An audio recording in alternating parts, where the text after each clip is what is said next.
welcome back again to my YouTube channel. Today in this lecture we are going to solve the rotational dynamics exercise question. We have solved two questions last time. Now we are going to solve the another question. Okay, in this question the coefficient of static friction between a coin and a gramophone disc is 0.5. So gramophone nothing but the music player like this. So वहाँ पर क्या किया है कि एक coin रखा हुआ है, उसका स्टैटिक फ्रिक्शन कोएफिशिएंट जो है कि 0.5 है, right. The radius of the disc is 8 centimetre.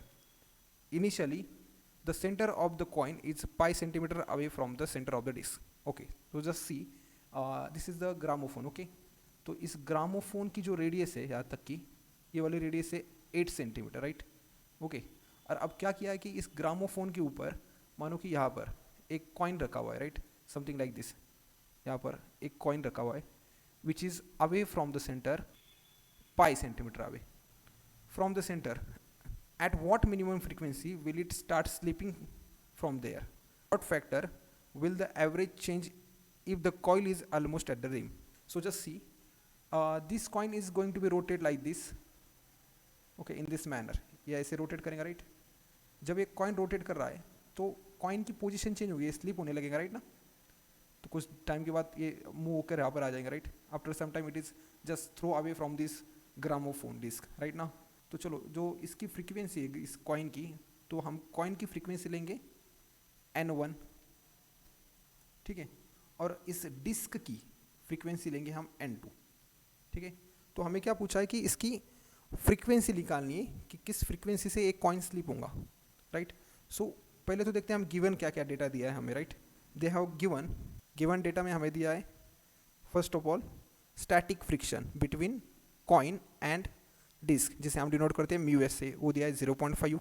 After that they have given the radius of disc capital R, जो कि है 8 सेंटीमीटर.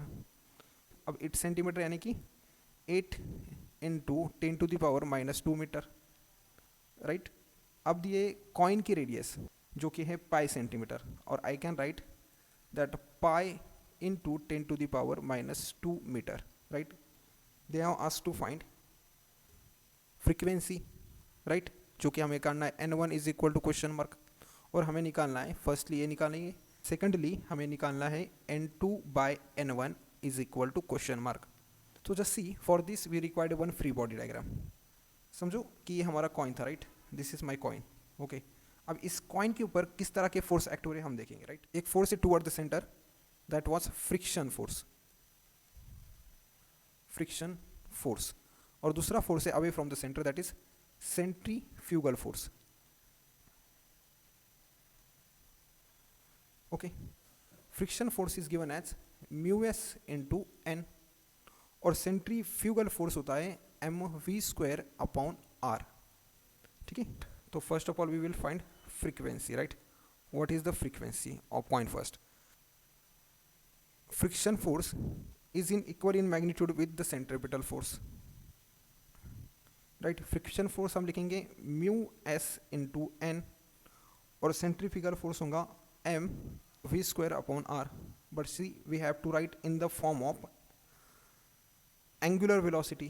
तो I can write something like m ω² into r, ठीक है. अब देखो, now just see on this coin there is one another force, that is the normal reaction n, and this normal reaction is balanced with the weight mg. So we can write that is n equal to mg, right. So instead of this n I can put mg. So mu s into mg is equal to m ω²r, right. Now just see this m and this m is going to be cancelled. Mu s into g is equal to ω² into r, and we know that the omega is equal to 2πn. Okay, now we will put this value, then we will get that was mu s into g is equal to 2πn² into r. So just see from this we will find this value. Okay, that is mu s g into 4 pi square into n1 का square, ठीक है, ये वाला भी n1 था, into R, and from this I can write n1 square is equal to mu s into g upon 4 pi square R. So this is the frequency of the coin, ठीक है. Okay, now we will put the value in that. तो n1 square आ जाएगा, हमें mu S दिया था 0.5, right. उन्होंने कहा है कि क्वेश्चन के अंदर g की वैल्यू हमें यूज़ करनी है pi square, right. Just see they have given here. तो g की वैल्यू आ जाएंगी हमारी pi square. So into pi square, right, divided by 4 into pi square into radius हमारी थी 5 into 10 to the power minus 2.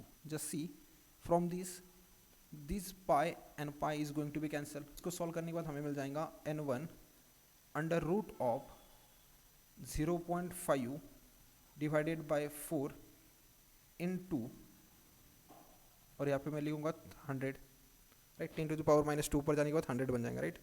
So on solving this we are getting n1 is equal to 2 revolution, ठीक है. तो this is the required answer. तो हमें मिली revolution of coin, right, जो कि था 2 रिवॉल्यूशन पर सेकंड, ठीक है. अब हमें निकालना था कि n2 by n1. So we have taken that is frequency of disc is n2 and the frequency of this coin is n1, right. Okay, centrifugal force of this coin is away from the centre, right ना. और वही बात अगर मैं disc की करूँ तो disc का भी centrifugal force away from the centre है, right. So just see these two forces is going to be balance each other. Centrifugal force of coin, okay, is equal to centrifugal force of disc, ठीक है ना. ये वाला था coin के लिए, ये वाला था disc के लिए, ठीक है. So what is the formula for that? That is omega square r, m omega square r, and this is m omega square into r. Now just see what we can do.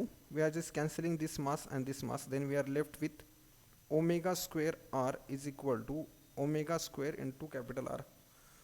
Now coin की जो frequency थी वो थी n1, so this is 2 pi n1 square into r, distance from the center of that coin, and this is 2 pi n2, frequency of disk का square into radius of disk. Now just see what we got. We are getting that is 4 pi square n1 square into r is equal to 4 pi square n2 square into r. Now just see this 4 pi square and this 4 pi square is going to be cancelled, and we are left with n1 square r is equal to n2 square into r. Now just see n2 by n1 square is equal to small r by capital R.